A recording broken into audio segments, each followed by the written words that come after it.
आशा करता हूँ कि आप बहुत अच्छे होंगे। यूपी ट्रिपल एस सी पेट 2022 के लिए लाइव क्लासेस हमारे चैनल पर चल रही हैं, टारगेट एंट्रेंस एग्ज़ाम चैनल पर, ठीक है। बाकी जो क्लासेस की टाइमिंग है आपकी यहाँ आपको दिख रही हैं।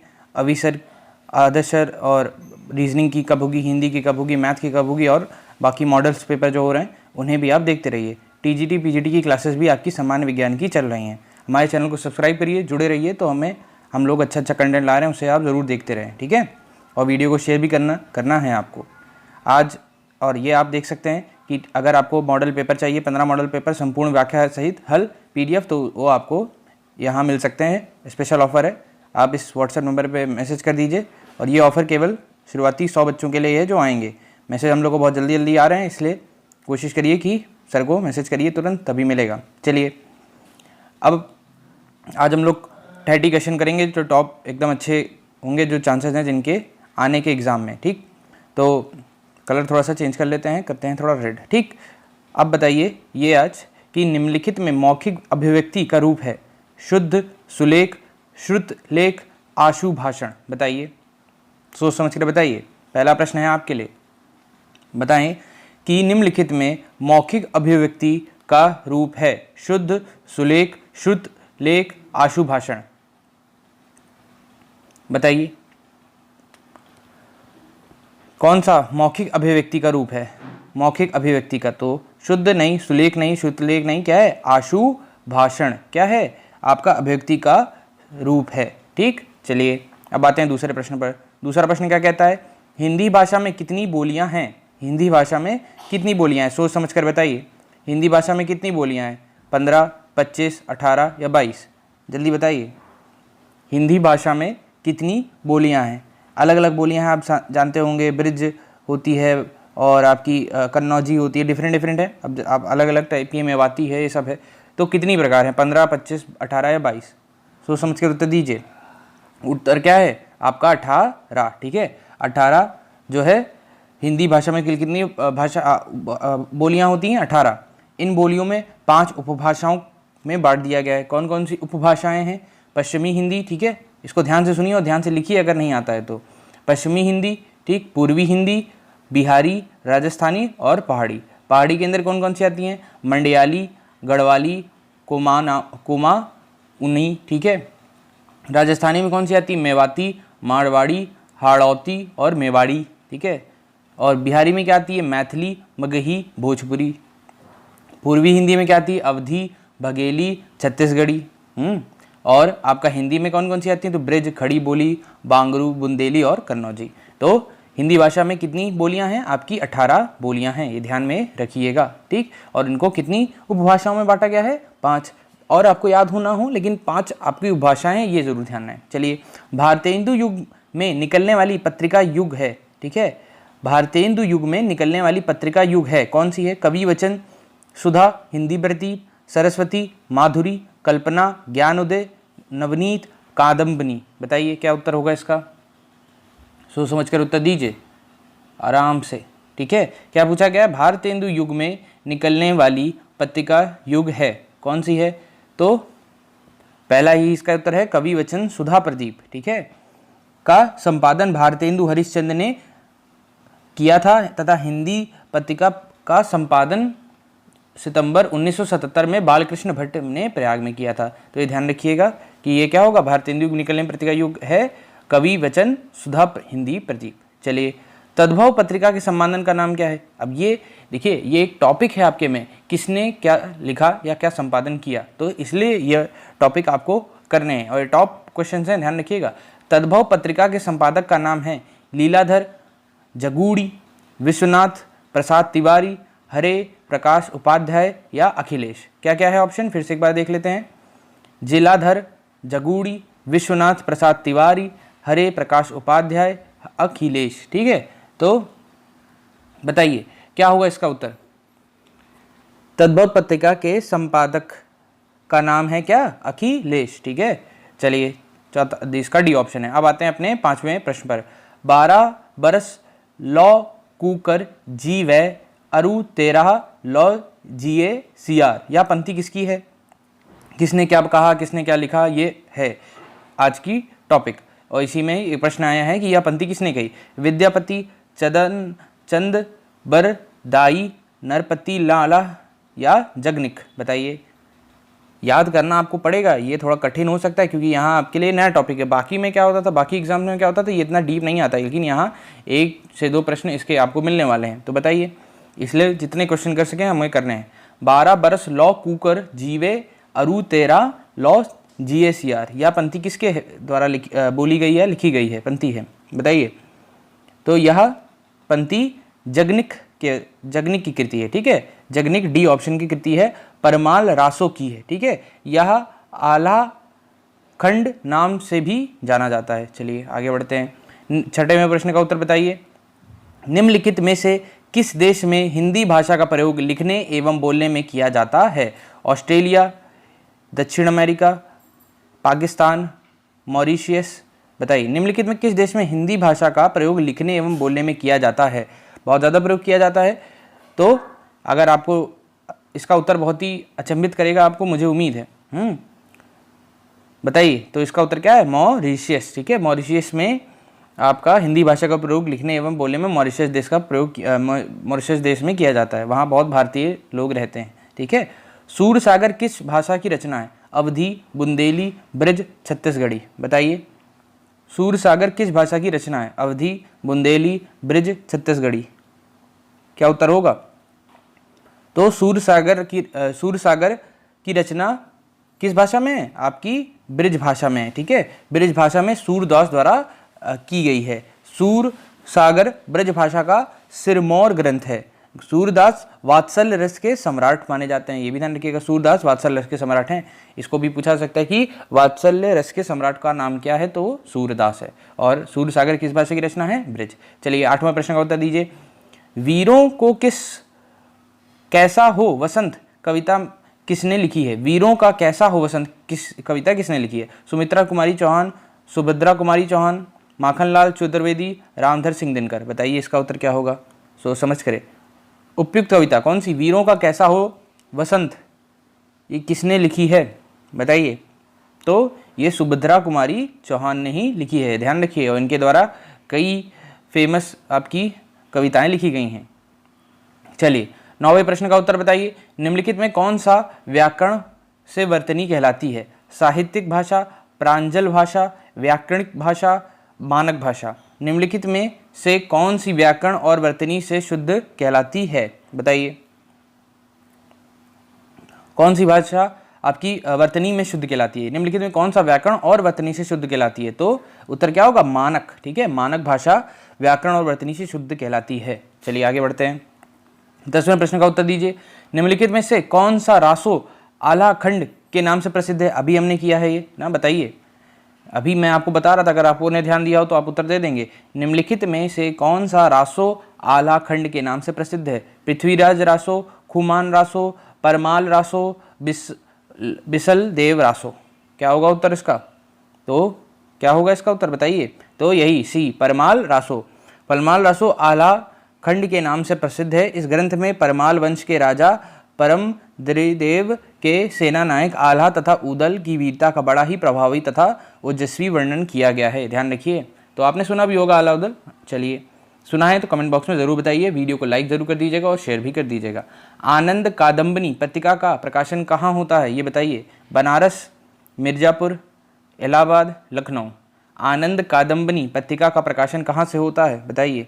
तो आनंद कादम्बनी पत्रिका का प्रकाशन कहाँ से होता है? आपका मिर्ज़ापुर बी से होता है। इस मासिक पत्रिका के संपादन बद्री नारायण चौधरी प्रेमघन थे। ठीक है, मासिक का मतलब क्या? मंथ में एक बार। ठीक है, आदिकाल की रचना है अखरावट, छत्रसाल दशक, दीपशिखा, खुमान रासो? बताइए, आदिकाल की रचना है क्या है?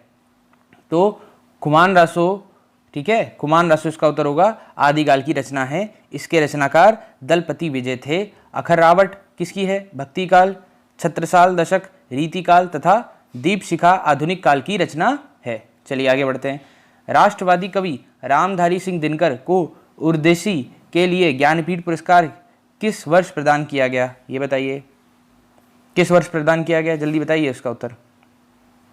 आपके पास 4 ऑप्शन हैं, चारों के चारों हैं। ठीक है, सब 1900 में ही है, तो इसमें तो कोई दिक्कत नहीं होगी। ठीक है, 71, 72, 73, 74 ये है, तो इसका क्या उत्तर होगा, सोचकर मुझे बताइए। तो राष्ट्रवादी कवि रामधारी सिंह दिनकर को उनकी कृति उर्वशी के लिए कब 1972 ईस्वी में ज्ञानपीठ पुरस्कार प्रदान किया गया था। हिंदी में भाषा में ज्ञानपीठ, हिंदी में क्या है, हिंदी में भाषा में ज्ञानपीठ पुरस्कार प्राप्त करने वाले दूसरे व्यक्ति हैं, ध्यान रखिएगा बात। ठीक है, हिंदी में ज्ञानपीठ पुरस्कार है इनमें पूर्व आपको सुमित्रानंद पंत को चिदम्बरा के लिए यह पुरस्कार प्रदान किया जा चुका है। आपसे यह मैं एक बार प्रार्थना करूंगा कि ज़रूर आप रामधारी सिंह दिनकर जैसे हो गए या आप सुमित्रानंद पंत हो गए, अगर आपने इनकी पिक्चर नहीं देखी, फोटो मतलब पिक्चर नहीं देखी है, तो उसको भी देखें, तो आपको उसके शक्ल याद रहेगी कि मैं किसकी बात कर रहा हूँ। क्योंकि सुमित्रानंद पंत हो गए, प्रेमचंद हो गए, इनका नाम बार बार आता ही रहेगा। आपको इनकी फ़ोटो याद रहेगी तो आप एकदम तुरंत अपने दिमाग में उसको डिस्टिंक्टली याद कर लेंगे। फ़ोटो एक बार मैं भी दिखाने की कोशिश करूँगा। काहेरी नलिनी तू कुम्हलानी, इसको थोड़ा सा मैं वो कर देता हूँ तो आप थोड़ा और क्लियर होगा। हाँ, देखिए, काहेरी नलिनी तू कुमलहानी, तेरे ही नाली सरोवर पानी, पंक्ति में रचनाकार कौन है। ठीक है, तो इस 14वें प्रश्न का उत्तर बताइए। उपयुक्त पंक्तियों का क्या है, जायसी, रैदास, कबीर, दादू। बताइए इसका क्या उत्तर होगा। जायसी, रैदास, कबीर, दादू। कही रे नलिनी तू कुम्हलानी, तेरे ही नाली सरोवर पानी, पंक्ति में रचनाकार कौन है। तो इसके रचनाकार कौन है आपके, इनके रचनाकार हैं आपके कबीर दास द्वारा रचित है। कबीर दास भक्ति कालीन काव्य के निर्गुण मार्ग के सबसे सशक्त तथा प्रभावशाली कवि माने जाते हैं। उनकी प्रसिद्ध रचना बीजक। उत्तर क्या होगा, कबीर। चलिए अब आगे बढ़ते हैं। आचार्य रामचंद्र शुक्ल का निबंध संग्रह है माटी का फूल, चिंतामणि, क्षण बोले कण मुस्काए, आलोक पर्व। बताइए इसका क्या उत्तर होगा। आचार्य रामचंद्र शुक्ल का क्या है बताइए। क्या ए है तो नहीं, क्या बी है, सी है तो नहीं, डी है नहीं, क्या होगा, चिंतामणि है। आचार्य शुक्ल हिंदी के मूर्धन्य तथा सर्वाधिक विश्वस्त आलोचक माने जाते हैं। चलिए, आदिकाल में पहेलियां लिखने वाला कवि थे कौन, जगनिक, खुसरो, सरहपा, गोरखनाथ। ये तो बहुत पूछा जाता है। ठीक है, ये प्रश्न बहुत पूछा जाता है। बताइए आदिकाल में पहेलियां लिखने वाले कवि का नाम क्या था। तो क्या नाम था, खुसरो, अमीर खुसरो। ठीक है, थे। उन्होंने पहेलियां, मुकरियां, खालिक वारी, दो सुखने इत्यादि रचनाएं की हैं। ठीक है, चलिए। अंधेर नगरी के लेखक हैं प्रताप नारायण मिश्र, हरिकृष्ण प्रेमी, भारतेंदु हरिश्चंद्र, राम कुमार वर्मा। बताइए इसका क्या उत्तर होगा। 17वें प्रश्न का अंधेर नगरी के लेखक कौन है, जल्दी बताइए इसका उत्तर। अंधेर नगरी के लेखक कौन है, इसका उत्तर बताइए। तो अंधेर नगरी के लेखक है भारतेंदु हरिश्चंद्र। ठीक है, तो आपका सी ऑप्शन हो जाएगा। भारतेंदु हरिश्चंद्र की हिंदी साहित्य का जनक कहा जाता है, ये ध्यान रखिए। भारतेंदु हरिश्चंद्र को ही हिंदी साहित्य का जनक कहा जाता है। पूछा जा सकता है कि हिंदी साहित्य के जनक को कैसे कहा जाता है, तो भारतेंदु हरिश्चंद्र। इन्होंने गद्य साहित्य, खड़ी बोली, गद्य में साहित्य खड़ी बोली तथा पद्य साहित्य में ब्रजभाषा में लिखा है। ठीक है, चलिए आगे बढ़ते हैं। निम्नलिखित में कौन सा निबंध हजारी प्रसाद द्विवेदी का नहीं है।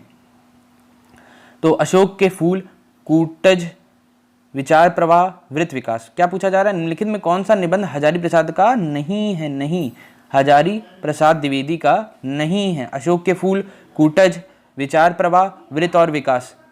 सोच समझ के उत्तर दीजिए। बताइए क्या उत्तर लगाया आपने।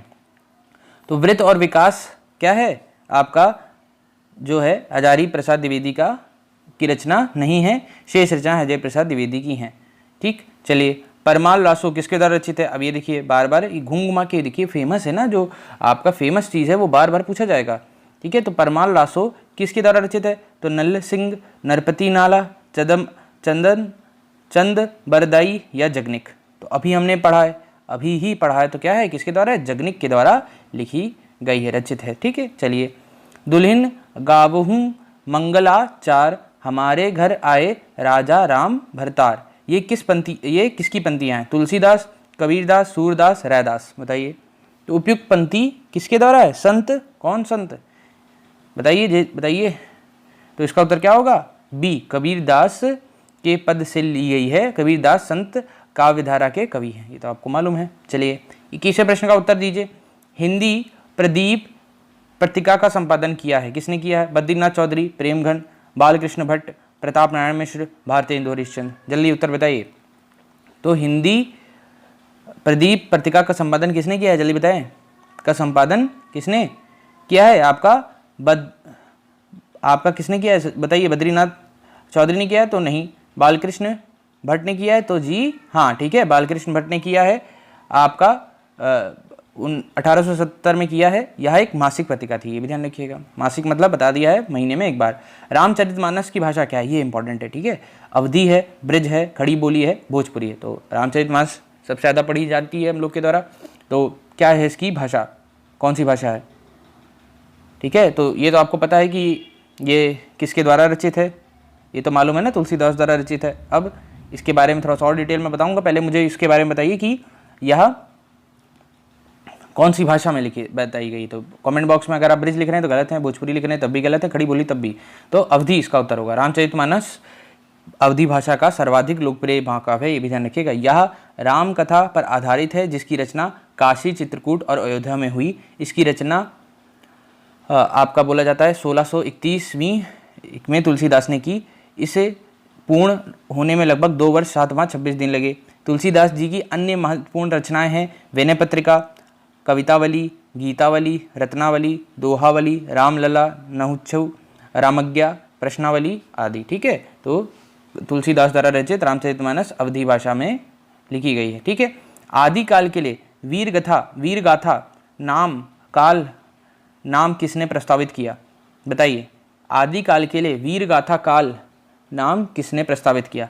डॉक्टर राजकुमार वर्मा, महापंडित राहुल सांकृत्यायन, आचार्य रामचंद्र शुक्ल, आचार्य हजारी प्रसाद द्विवेदी। बताइए क्या उत्तर होगा, क्या उत्तर होगा? आदिकाल के लिए वीरगाथा नाम किसने आगे प्रस्तावित किया? तो आचार्य कौन? आचार्य हजारी प्रसाद द्विवेदी नहीं, आचार्य रामचंद्र शुक्ल ने। डॉक्टर राजकुमार वर्मा ने चारण काल या संधि काल, राहुल सांकृत्यायन ने सिंध सामंत काल, जबकि हजारी प्रसाद द्विवेदी ने आदिकाल कहा, ठीक है। तो ये ध्यान रखिएगा किसने क्या कहा, ठीक है। इन्होंने डॉक्टर राजकुमार वर्मा ने आदिकाल को क्या बोला, ने चारण काल या संधि काल बोला, और आपके राहुल सांकृत्यायन ने क्या बोला, तो आपका उन्होंने बोला सिद्ध सामंत काल, जबकि हजारी प्रसाद द्विवेदी ने आदिकाल ही बोला, और रामचंद्र प्रसाद ने शुक्ल ने क्या बोला, आपका वीरगाथा काल। ये इंपॉर्टेंट है। चलिए, आनंद कादंबनी के संपादक कौन है? देखिए, वही घूम घुमा के आने वाला है। यही आपकी, इसको बोलते हैं कितना आपकी मेमोरी शक्ति है कि आपको बार बार वही प्रश्न आए तो कैसे आप उसको उत्तर देंगे, अलग अलग तरीके से आ रहा है। देखिए, आनंद कादंबनी के संपादक कौन थे?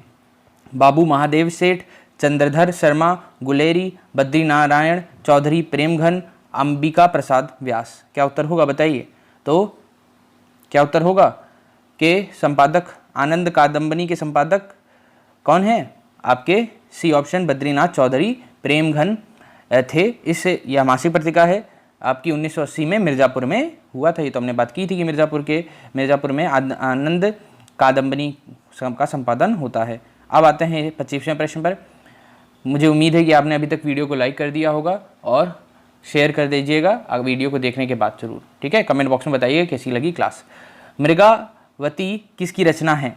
उस्मान मंझन, कुतुबन जायसी। बताइए, मृगावती किसकी रचना है? सोच समझ के बताएं। मृगावती किसकी रचना है, किसने उसे लिखा है? तो क्या जायसी ने लिखा है? तो नहीं। क्या मंझन ने लिखा है? नहीं। तो अब बताइए इन दोनों ऑप्शन में कौन है, ठीक है।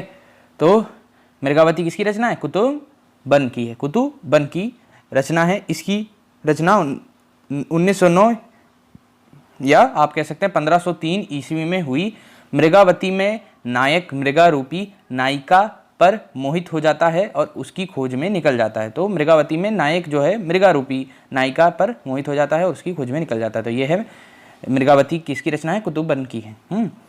आचरण की सभ्यता किसका निबंध है? आचरण की सभ्यता किसका निबंध है? महावीर प्रसाद द्विवेदी, सरदार पूर्ण सिंह, रामचंद्र शुक्ल, पद्मा सिंह। बताइए, इंपॉर्टेंट प्रश्न है। आचरण की सभ्यता एक निबंध है या, और देखिए मैं आपको हिंट दे देता हूँ कि सिर्फ इनकी यही रचना नहीं और भी है जो इनकी है। आचरण की सभ्यता, कन्यादान, सच्ची, वीरता, पवित्रता, मजदूरी और प्रेम किसकी है बताइए। तो जैसे गौदान है प्रेमचंद की है, और आपकी ये कन्यादान किसकी है, तो सरदार पूर्ण सिंह की है। ठीक है, आचरण की सभ्यता निबंध किसके द्वारा है, तो आचरण की सभ्यता आपका सरदार पूर्ण सिंह द्वारा है। मुझे उम्मीद है कि आप सही प्रश्न का उत्तर लगा रहे हैं। प्रश्न थोड़े कठिन है, कठिन इसलिए है क्योंकि ये आप कह सकते हैं कि ये आपके मेमोरी पर डिपेंड करते हैं, आप कितना याद रख सकते हैं, कितना आप इनसे फैमिलियर हैं। अगर आपने पढ़ लिया तो आप तो बहुत अच्छे हैं, लेकिन इतना ज़रूर ध्यान रखिए कि मैंने बताया जो कवि हैं या जो आपके लेखक हैं इनकी आप फोटो ध्यान रखें या एक दो इनकी कृति पढ़ लें तो आपके दिमाग में बैठ जाएगा अच्छे से। भूषण किस काल के कवि हैं, वीर गाथा काल, भक्ति काल, रीति काल, आदि काल। तो भूषण हिंदी बताइए किस काल के रचना कार हैं, किस काल के कवि हैं बताइए। वीर गाथा काल हैं तो नहीं, भक्ति काल हैं तो नहीं। अब बताइए इन दोनों ऑप्शन है, रीति काल और आदि काल में कौन सा उत्तर होगा इसका बताइए। तो उत्तर क्या होगा, आदि काल। ठीक है, चलिए बताइए क्या हो जाएगा उत्तर आपका, रीति काल। तो आपका भूषण हिंदी रीति काल के अंतर्गत उसकी परंपरा का अनुसरण करते हुए वीर काव्य तथा वीर रस की रचना करने वाले प्रसिद्ध कवि थे। उनका वास्तविक नाम घनश्याम था। तो भूषण हिंदी रीति काल के अंतर्गत है। ठीक है, चलिए कवितावली में रचनाकार हैं बताइए। कवितावली के रचनाकार हैं सूरदास, जायसी, तुलसीदास, घनानंद। बताइए कवितावली के रचनाकार हैं बताइए कौन। कवितावली, दोहावली अभी पढ़ा, गीतावली, विनय पत्रिका किसकी रचना है बताइए भैया। अगर नहीं बताएंगे तो बहुत गुस्सा आती है। नहीं, मुझे गुस्सा नहीं आ रही है, मैं बस ये देखना चाहता हूँ कि आप कितने फोकस हैं। मेरी तो उम्मीद रहेगी ना भाई, हम अगर वीडियो ला रहे हैं अच्छे से तो हम ये देखना चाहते हैं कि आप भी फोकस रहिए और ध्यान से पढ़िए। ठीक है, और कभी देखिए अगर कोई बच्चा, जैसे मुझे किसी के बच्चे का मैसेज आता है कि सर थोड़ा दिक्कत हो रही है, अब मन नहीं करा पढ़ने का, तो देखिए डीमोटिवेट मत होइए, अच्छे मन से पढ़िए। दो चीज़ों को हमेशा प्रायोरिटी रखिए। अब आप कहेंगे वो पढ़ाई है, नहीं, आपकी हेल्थ और आपका मन। ठीक है, हेल्थ अगर आपकी अच्छी है तो आप खुद पढ़ेंगे, कुछ ना कुछ करने की इच्छा करेगी। ठीक, मन को आपको बस साधना है। अब मन देखिए आपकी इच्छा हुई तो आपकी ये भी तो इच्छा हो सकती है लाओ चलो घूम ले। तो मन को तो पहला आपको क्या काम करना है, अपनी हेल्थ अच्छी रखिए। हेल्थ कैसे अच्छी रहेगी, खाना अच्छा रखिए, अपनी दिनचर्या सुबह से अच्छी रखिए, व्यायाम थोड़ा सा कर सकें तो कर लीजिए। व्यायाम में सबसे सिंपल है, आप थोड़ा सा चल लें, वॉकिंग कर लें, 1 किलोमीटर 2 किलोमीटर इतना आप कर लीजिए। आपकी हेल्थ सही तो तुरंत मन कहेगा कि यार कुछ तो करना चाहिए, बैठे तो रहोगे नहीं। तो अब उस पर कहा था कि मन आपका क्या कहता है। अब मन कह रहा है कि लाओ पिक्चर ही देख लेते हैं, तो वो मन को नहीं, आपको मन को साधना। अगर आपने ये दोनों काम कर लिया, पढ़ाई तो अपने आप होगी, क्योंकि आप स्टूडेंट हैं, क्योंकि आपकी एज अभी यंग है, तो आपका मन कहाँ जाएगा, नॉलेज की तरफ भागेगा। तो वो नॉलेज कब मिलेगी आपको, जब आपका हेल्थ और ये मन सही हो। बाकी आपको कोई चिंता करने की जरूरत नहीं है। और जो कोई बोलता है, अगर कोई आपको डिमोटिवेट करने की कोशिश है, तो ऐसे लोगों से दूर रहना ही आपकी भलाई है। अच्छे लोग अपने आसपास रखिए, ये भी आपको मदद करेगा। बहुत सारे फैक्टर्स होते हैं, बहुत सारी चीज़ें होती हैं जो महत्वपूर्ण होती हैं, लेकिन मैं अभी यही कह सकता हूँ कि अपनी हेल्थ पे अच्छा ध्यान दीजिए, खान पान अच्छा रखिए, बाहर का खाना कम कर दीजिए। मतलब हाँ, यही कि हफ्ते में एक बार आपने खा ली, कुछ पकौड़ी खा लिया या कुछ समोसा खा लिया, लेकिन अब हर डेली वाला मत करिएगा। चलिए आगे बढ़ते हैं। ठीक है, विनय पत्रिका की भाषा, ये वाला हो गया ना। कवितावली के रचनाकार क्या हैं, आपने बताया कि नहीं बताया। सूरदास तो बिल्कुल नहीं, जायसी नहीं, घनादा नहीं, तुलसीदास। ठीक है, अभी हमने बात की थी, जब डीपली हम क्वेश्चन को डिस्कस कर रहे हैं तो उसमें जो डिटेल आ रही है उससे आपको क्लियर हो गया कि कवितावली, दोहावली, गीतावली, विनय पत्रिका, रामचरितमानस तुलसीदास की रचना है। चलिए आगे बढ़ते हैं। विनय पत्रिका की भाषा कौन सी है, अवधी है, खड़ी बोली है, ब्रज भाषा है, अपभ्रंश है। बताइए तो विनय पत्रिका की भाषा कौन सी है, जल्दी उत्तर दीजिए। क्या उत्तर होगा, विनय पत्रिका की भाषा कौन सी है, तो बताइए, उत्तर बताएं कि नहीं बताए। तो गोस्वामी तुलसीदास द्वारा रचित विनय पत्रिका की भाषा ब्रिज है। अब यहीं फंस जाते हैं बच्चे, क्योंकि रामचरितमानस की भाषा क्या थी, अवधी, तो यहाँ भी अवधी लगाते हैं, लेकिन यहाँ नहीं होगा, यहाँ क्या होगा, ब्रिज भाषा। उनको कई भाषाओं पे कमांड था, इसलिए रचित पत्रिका ब्रिज भाषा। इनमें स्वामी की सेवा में करुणात्म शब्दों में अपनी दीनता का निवेदन किया गया है। ठीक है, तो ध्यान रखिएगा, विनय पत्रिका ब्रिज भाषा की रचना ये तुलसीदास द्वारा ही है, ये भी ध्यान रखिए। ठीक, अब आते हैं आपका अष्टछाप के कवि नहीं है। बताइए अष्टछाप के कवि नहीं है, बताएं कौन अष्टछाप के कवि नहीं है।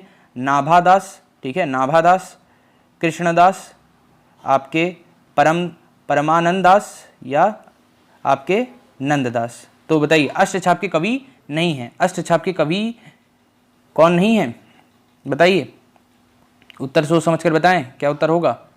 तो आपके उत्तर क्या लगा रहे हैं, तो अष्टछाप के कवि नहीं है कौन, नाभादास, कृष्णदास, परमानंद दास या नंददास। बताइए उत्तर, तुरंत नहीं, सोच समझ के बताइए। तो उत्तर क्या होगा आपका, नाभादास अष्टछाप के कवि नहीं है। तो तो आपके कृष्णदास, प्रणदास, नंददास हैं। ठीक है। अष्टछाप के कवियों में गोस्वामी विठलनाथ के 4 विशिष्य, गोविंद स्वामी, ठीक है, नंददास, चित्तस्वामी और चतुर्दास तथा वल्लभाचार्य के 4 शिष्य सूरदास, कुबनदास, परमानंदास और कृष्णदास थे। ठीक है। तो ये ध्यान रखिएगा कि अष्टछाप के कवियों में अष्टछाप के कवि नहीं है। कौन नहीं है ये आपको बता दिया गया है। मुझे उम्मीद है कि आपको ये क्लास पसंद आई होगी। शेयर ज़रूर कर दीजिएगा। ठीक है। क्वेश्चन आज हम लोग थोड़ी डिटेल से लाए, क्योंकि ये सब बातें अगर मैं सिर्फ ऐसे क्वेश्चन बता देता तो उतने दिमाग में नहीं आती। कंटेंट एकदम अच्छा सर ला रहे हैं, मेहनत कर रहे हैं, तो आप कोशिश करिए कि वीडियो को शेयर ज़रूर करिए। ठीक है। और लाइक ज़रूर कर दीजिएगा। कमेंट बॉक्स में बताइए कैसी लगी class. Thank you, bye bye.